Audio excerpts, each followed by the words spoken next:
Hi guys! Welcome to my channel. Today, I'm gonna share with you a recipe that is so easy to make and very affordable kasi wala kang gagastusin.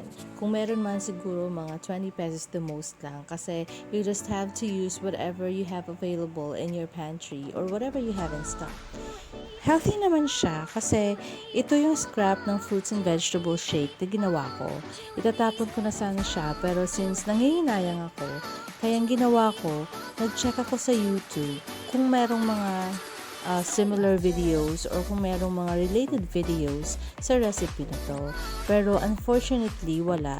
So I decided to make a video out of this recipe na lang para naman mai-share ako sa inyo. And bilang bida-bida ko, syempre, binigyan ko siya ng pangalan. So, I call it Scrap Detox Blend Pancake. O, diba? Ang haba. Pero hayaan nyo na, ganun talaga.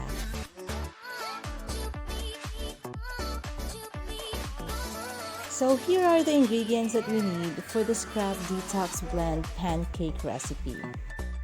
Ang kagandahan sa recipe na to is walang tama o maling ingredients. Everything that you like, your favorite fruits, your favorite vegetables, pwede mo silang i-combine. So it's up to you kung puro prutas or puro gulay or a combination of fruits and vegetables. We can add milk or sugar, pero since gusto natin ng mas healthy, I suggest na gumamit na lang tayo ng mga ibang prutas to neutralize yung pungent smell or taste ng vegetables na gamit natin.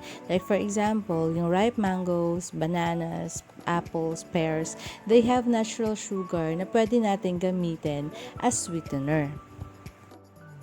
Pagkatapos natin i-process yung ingredients natin, gamit yung strainer, ihiwalay natin yung juice sa solid part or yung sa scrap food natin.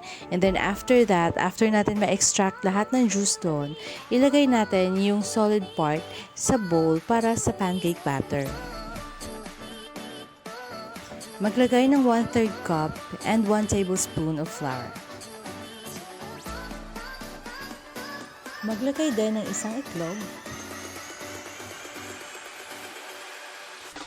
Add cocoa sugar. So this is optional. If you don't have cocoa sugar, you can use honey para mas healthy. O di kaya, you can use any kind of sugar. White or brown or muscovado. Any sugar will do. Pagkatapos mahalo yung batter ng mabuti, mag-init ng kalan in a medium heat. At once na mainit na yung mantika, saka natin ilalagay yung ating pancake batter. Baliktarin hanggang sa maluto. And voila! Luto na! You can use butter or honey or maple syrup kung meron kayo. Pero yung gamit ko kasi is honey. So actually, kahit hindi na ako naglagay ng honey, masarap na siya. Kasi yung pancake alone was already tasty. So, okay siya.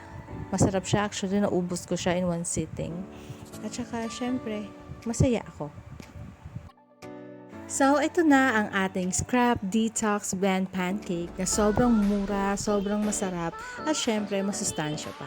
So, if you have questions or recommendations of the kind of videos that you'd like me to do next, please comment down below and I'll get back to you as soon as possible.